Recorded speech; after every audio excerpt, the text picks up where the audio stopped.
नमस्कार दोस्तों, आपका स्वागत है हमारी चैनल अनसुनी कहानियां में। एक छोटे से गांव में घने पेड़ों और शांत बहती नदी के किनारे एक सुंदर विधवा रहती थी। उसका नाम वसुंधरा था। वसुंधरा की उम्र 28 साल थी और उसकी सुंदरता की चर्चा पूरे गांव में होती थी। हल्की गेहुआ रंगत, बड़ी बड़ी काली आंखें और लंबे काले बाल। वह एक जीवित कला के समान थी। लेकिन उसकी सुंदरता के साथ साथ उसकी सरलता और साहस ने उसे सबसे अलग बना दिया था। वसुंधरा अपने पति की मृत्यु के बाद अकेली रह गई थी, लेकिन उसने हार नहीं मानी। वह गांव में खेती करती, दूसरों की मदद करती और अपने जीवन को एक नई दिशा देने की कोशिश करती। गांव के लोग उसकी मेहनत की तारीफ करते, लेकिन कुछ लोग उसकी सुंदरता और अकेलेपन का फायदा उठाने की कोशिश में रहते। गांव के पास एक पुराना मंदिर था, जहां वसुंधरा रोज सुबह दिया जलाने जाती थी। वह अपनी पूजा में इतनी तल्लीन रहती कि आसपास की दुनिया से अनजान हो जाती। लेकिन एक दिन जब वह मंदिर में बैठी थी, उसने महसूस किया कि कोई उसे दूर से देख रहा है। उसने मुड़कर देखा तो कुछ नहीं था, लेकिन हवा में एक अजीब सी बेचैनी थी। वसुंधरा की सुंदरता किसी कविता की तरह थी, जो हर सुबह सूरज की पहली किरण के साथ और निखर जाती। उसकी बड़ी बड़ी आंखें मानो किसी गहरे रहस्य को समेटे हुए थीं, और जब वह मुस्कुराती तो ऐसा लगता जैसे सारा जहां थमसा गया हो। उसकी हल्की गेहुआ रंगत पर सुबह की सूरज की किरणें पड़ती तो वह मानो सोने की मूरत लगती। उसके बाल लंबे और घने थे, जो उसकी कमर तक पहुंचते थे। जब वह खेतों में काम करती तो उसकी छोटी हवा में लहराते हुए पेड़ों की डालियों जैसी प्रतीत होती। गांव की महिलाएं अक्सर उसकी प्रशंसा करती और उससे उसकी सुंदरता का राज पूछती। वसुंधरा हर बार मुस्कुराकर कहती, यह तो भगवान का दिया उपहार है, मैं बस इसे सहेजने की कोशिश करती हूं। लेकिन वसुंधरा की सुंदरता केवल बाहरी नहीं थी, उसकी आत्मा भी उतनी ही सुंदर और उज्जवल थी। वह हर किसी की मदद के लिए तैयार रहती। अगर किसी किसान का खेत बर्बाद हो जाता तो वह अपने खेत से थोड़ा हिस्सा उसे दे देती। अगर कोई बच्चा बीमार होता तो वह दौड़कर जड़ी बूटियां ले आती। कोमलता और दयालुता ने उसकी सुंदरता को और भी अद्वितीय बना दिया था। गांव के हर कोने में उसकी चर्चा होती। युवा लड़के उसकी एक झलक पाने के लिए सुबह से ही मंदिर के रास्ते पर खड़े रहते। बूढ़े लोग कहते, ऐसी सुंदरता कभी कभी ही धरती पर जन्म लेती है, यह तो किसी देवी का रूप लगती है। लेकिन वसुंधरा को इन बातों से कोई फर्क नहीं पड़ता था। उसके लिए उसकी सादगी और आत्मनिर्भरता ही सबसे बड़ी चीज थी। उसकी सुंदरता एक ऐसा रहस्य थी जो केवल देखने वालों की आंखों से परे उनकी आत्मा तक पहुंच जाती थी। वह खुद अनजान थी कि उसकी यह खूबसूरती और मासूमियत कितने दिलों को छू चुकी थी। उस गांव से दूर घने जंगलों के बीच एक साधु की कुटिया थी। उस साधु का नाम नित्यानंद था। नित्यानंद साधारण काश वस्त्र पहनता था और उसका चेहरा हमेशा गहरी शांति और तेज से भरा रहता। वह अपनी साधना और जड़ी बूटियों के ज्ञान के लिए प्रसिद्ध था।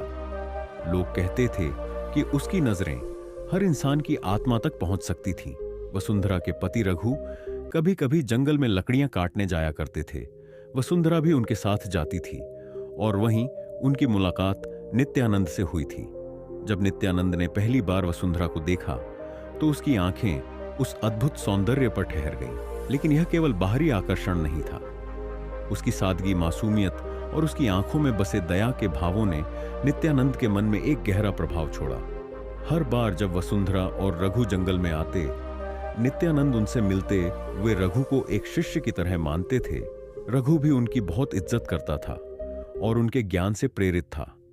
धीरे धीरे नित्यानंद ने महसूस किया कि वसुंधरा का व्यक्तित्व और उसकी विनम्रता उसे बांध रही है।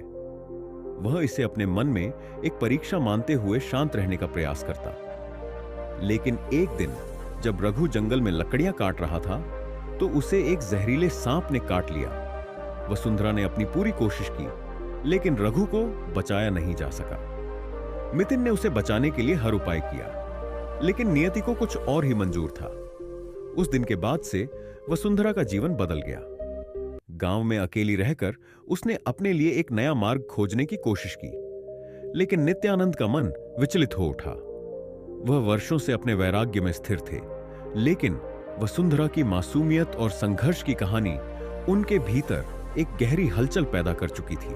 नित्यानंद ने महसूस किया कि वह वसुंधरा की ओर आकर्षित हो रहा है। यह आकर्षण वैसा नहीं था जैसा साधारण मनुष्यों में होता है, बल्कि एक गहरे सम्मान और उसके दुख को समझने की इच्छा से भरा हुआ था। वह अब अपनी साधना छोड़कर कभी कभी गांव की ओर आने लगा। लेकिन केवल दूर से वसुंधरा को देखता मितिन ने अपने भीतर की हलचल को अब और अनदेखा करना असंभव पाया। वर्षों तक जंगल की शांति में साधना करने वाला वह साधु अब एक अजीब बेचैनी से भरा हुआ था। उसने निर्णय लिया कि वह वसुंधरा से बात करेगा, लेकिन उसका यह कदम किसी साधारण इंसान की तरह नहीं था। यह गुरु और रक्षक के रूप में था जो अपने शिष्य की सहायता करना चाहता था। एक शाम जब सूरज ढल रहा था और गांव के लोग अपने अपने कामों में व्यस्त थे, नित्यानंद गांव पहुंचा। उसकी उपस्थिति ने पूरे गांव को चौंका दिया। लोग उसके चेहरे पर तेज और आंखों में गहराई देखकर मंत्रमुग्ध हो गए। वह सीधा वसुंधरा के घर की ओर बढ़ा। वसुंधरा, जो अपने आंगन में दीपक जला रही थी, अचानक उस परिचित चेहरे को देखकर ठिठक गई। साधु महाराज, उसने धीमी आवाज में कहा। वसुंधरा। नित्यानंद की आवाज शांत थी, लेकिन उसमें एक अदृश्य शक्ति थी। तुम्हारे पति मेरे शिष्य थे, मैं उनकी याद और तुम्हारे प्रति अपने कर्तव्य को निभाने आया हूं। वसुंधरा ने झुककर उनका अभिवादन किया और उन्हें भीतर आने का निवेदन किया। गांव के लोग भी मितिन के आगमन पर कयास लगाने लगे। कुछ ने इसे आशीर्वाद माना तो कुछ ने इसे रहस्यमय, गांव में रहस्यमय घटनाएं शुरू होती हैं। नित्यानंद ने गांव में कुछ दिन रुकने का निश्चय किया। वह वसुंधरा के आंगन में बने एक छोटे से कमरे में रहने लगा, लेकिन उसके आगमन के साथ ही गांव में अजीब घटनाएं होने लगी। एक रात गांव के बाहरी हिस्से में एक किसान ने अजीब रोशनी देखी। वह डरते हुए मितिन के पास पहुंचा। साधु ने ध्यान लगाया और कहा, यह इस भूमि की पुरानी आत्माएं हैं, उन्हें शांति चाहिए। वसुंधरा के खेत में अचानक फसलें तेजी से बढ़ने लगी। गांव वालों ने इसे मितिन के आशीर्वाद का परिणाम माना, लेकिन कुछ लोग इससे खुश नहीं थे। गांव के मुखिया, जो उस तरह की जमीन हथियाना चाहता था, ने सोचा कि मितिन उसका रास्ता रोक सकता है। मुखिया ने मितिन को गांव से निकालने की योजना बनाई। उसने एक अफवाह फैलाई कि साधु कोई जादूगर है और गांव में मुसीबतें लाने आया है। लोग धीरे धीरे संशय में पड़ने लगे।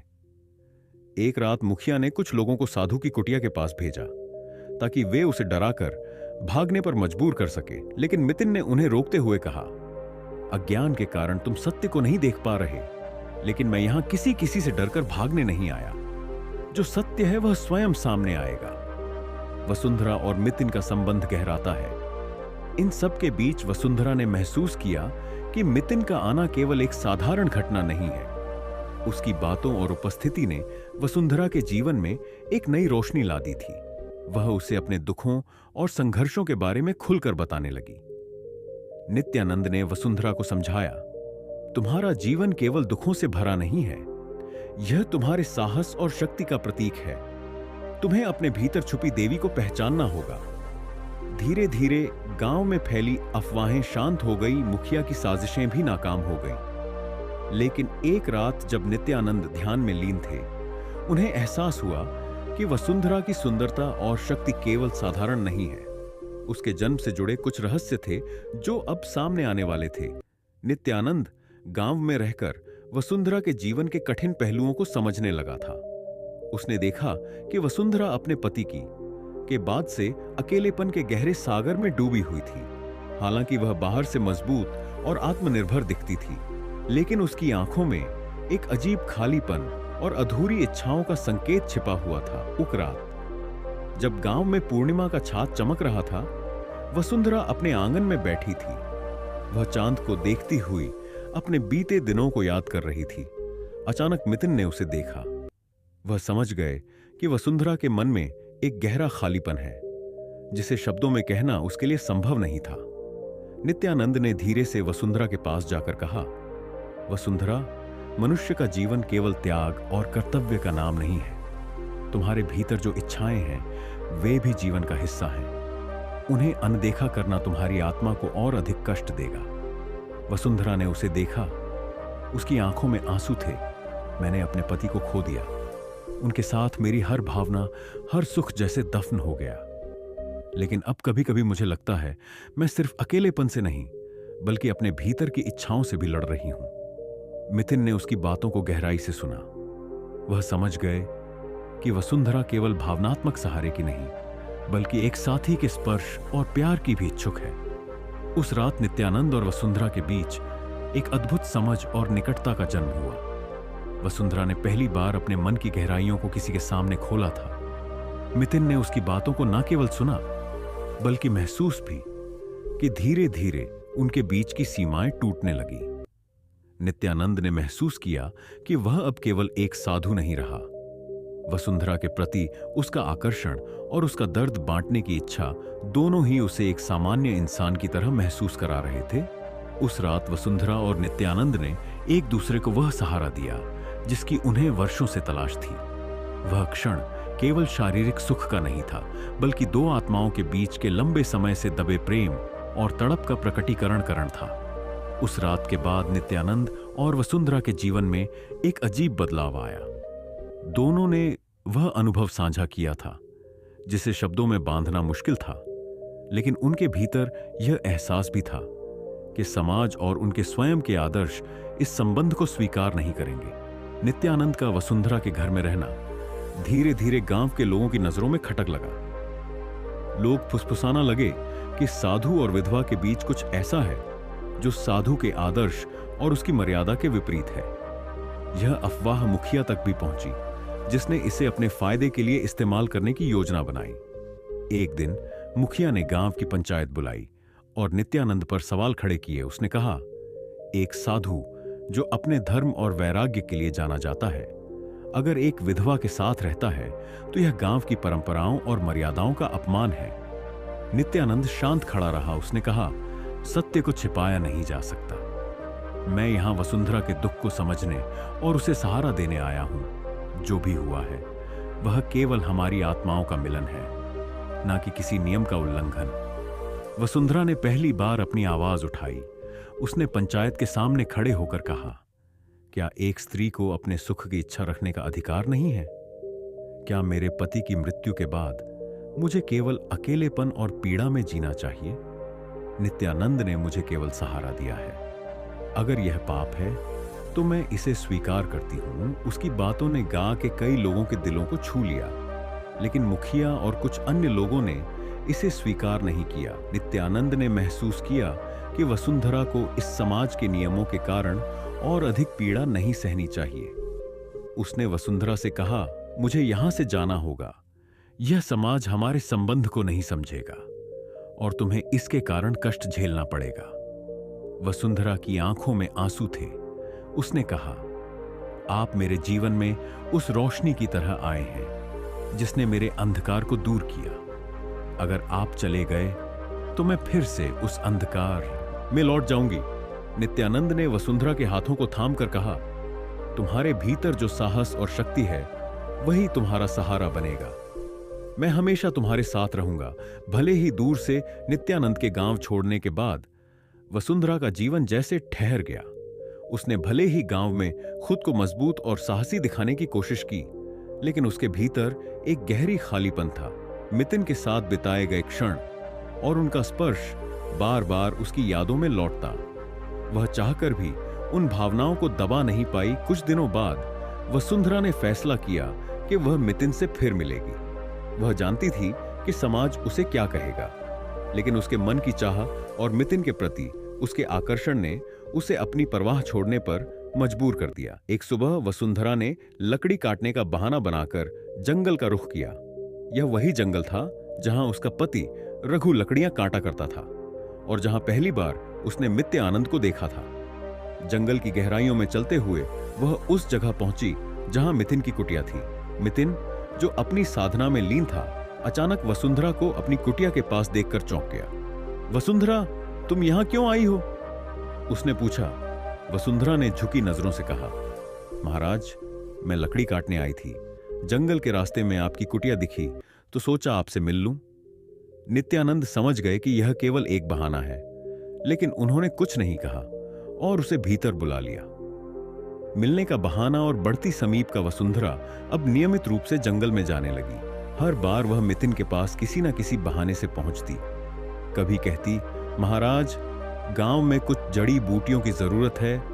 कभी कहती, आपकी कुटिया के पास से गुजरते हुए एक सांप देखा तो सोचा आपको सावधान कर दूं। मितिन ने इन बहानों को समझा, लेकिन वह भी वसुंधरा की चाहत और अपनी भावनाओं से खुद को रोक नहीं पा रहा था। एक दिन जब वसुंधरा मितिन की कुटिया के पास पहुंची तो मौसम अचानक बदल गया। तेज बारिश होने लगी। वसुंधरा भीग गई और कुटिया में शरण ली। उसकी साड़ी पानी में भीगकर उसके शरीर से चिपक गई और नित्यानंद का मन विचलित हो गया। वसुंधरा, तुमने खुद को बहुत कष्ट दिया है, तुम्हें यहां आना बंद करना चाहिए, नित्यानंद ने कहा, लेकिन उसकी आवाज में दृढ़ता नहीं थी। वसुंधरा ने धीरे से कहा, महाराज, मैं आपसे दूर रहकर नहीं जी सकती। आपने मेरे जीवन में जो खालीपन भरा वह कोई और नहीं भर सकता। नित्यानंद उसकी आंखों में देखता रहा। उस क्षण में दोनों ने अपने भीतर की भावनाओं को स्वीकार कर लिया। नित्यानंद ने महसूस किया कि उसकी साधना अब वसुंधरा के बिना अधूरी है और वसुंधरा ने महसूस किया कि वह मितिन के बिना अधूरी है। उस बारिश भरे दिन के बाद वसुंधरा और मितिन के बीच एक अनकहा रिश्ता बन चुका था। वसुंधरा अब नियमित रूप से मितिन से मिलने जंगल जाती थी। वह हर बार कोई बहाना लेकर आती, लेकिन उनके मिलने के क्षण अब किसी बहाने की मोहताज नहीं रहे। नित्यानंद, जो वर्षों से अपने वैराग्य में स्थिर था, अब अपने भीतर गहराई से उठती भावनाओं को महसूस कर रहा था। उसकी साधना अब केवल वसुंधरा के इर्द गिर्द घूमती थी, लेकिन इन सब के बीच उसके भीतर का साधु और उसका शिष्यवृत्ति जाने की चर्चा धीरे धीरे गांव में फैलने लगी। कुछ लोग फुसफुसाना लगे कि विधवा वसुंधरा और साधु नित्यानंद के बीच कुछ चल रहा है। मुखिया, जो पहले ही वसुंधरा से चिढ़ा हुआ था, इन अफवाहों को और बढ़ावा देने लगा।